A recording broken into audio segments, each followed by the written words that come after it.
Bonjour, je m'appelle Madeleine Hamel, je travaille à la Fondation pour l'innovation politique, mais je suis pour l'heure à Genève qui connaît ses premiers jours de déconfinement. On n'en voit pas encore beaucoup les effets pour l'instant parce qu'il pleut, ce qui fait que ça limite quand même les velléités de déplacement de chacun.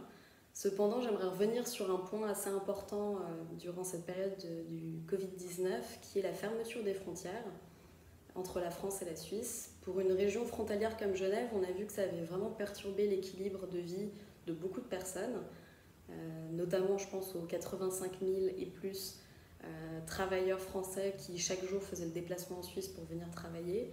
Il y a eu un système de macarons en fait, qui s'est mis en place à la frontière pour ne laisser passer que les travailleurs essentiels, donc dans le domaine de la santé ou de l'agroalimentaire par exemple.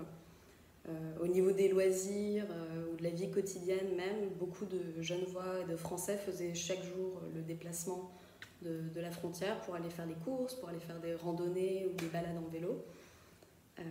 Et là, on a vu fleurir en fait sur les réseaux sociaux une myriade de photos qui présentaient ces postes de frontières bétonnés.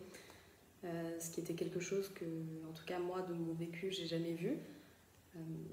Et je pense que c'est quelque chose qui va nous permettre de réfléchir beaucoup à la chance qu'on a de vivre dans une région transfrontalière où on peut avoir une coordination entre deux États qui bien sûr crée des frictions mais qui crée des très belles choses.